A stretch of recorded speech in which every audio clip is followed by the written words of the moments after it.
እጮኛዬ ቨርጅን ነች እና ከብዶኛል ስሞክር እደክማለሁ ምን ላድርግ? አንድ ወንድ ለግንኙነት የሚያነሳሳው አይነት ነገርን ካየ ወይም በግንኙነት እንደሚያነሳሳው አይነት ወይ ከተነካ በኋላ ብልቱ ውስጥ ይቆም እንደ ሰው አይነት ከ3 እስከ 5 ደቂቃ ይወስድበታል ማለት ነው። እና ያ ከ3 እስከ 5 ደቂቃ ያለው ነገር ማለት ነው በብዙ አይነት ነገሮች ዲፔንድ ያደርጋል። እድሜው ዲፔንድ ያደርጋል።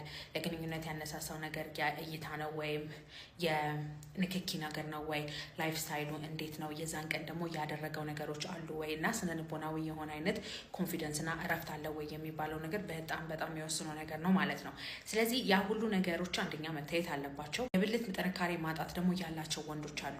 ወይም ሲቆም ጠንክሮ አይቆምም ወይም ደግሞ ከቆመ በኋላ ወደ ሴት ብልት ከተገናኙ በኋላ ወይም ሊገናኙ ሲሉ የሚልፈሰፈስባቸው ሰዎች አሉ። ይህ ነገር አካላዊ ወይም ስነ ልቦናዊ መሆኑን የምናውቀው ጠዋት የሚቆምልህ ወይም የማይቆምልህ ከሆነ ነው ማለት ነው።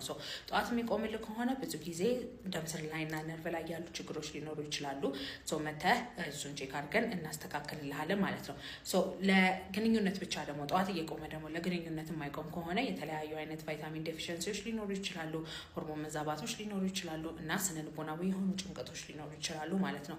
ስለዚህ የእጮኛህን ቨርጂኒቲ መውሰድ ያቃተ የብልት ጥንካሬ ያን ያክል አይደለም። ስለዚህ የእሷን የድንግልና ስጋ ከታርጎ ማለፍ ያቃተው ነገር ስለሆነ ማለት ነው። ስለዚህ ጥንካሬህን መመለስ ነው ያለብን ማለት ነው።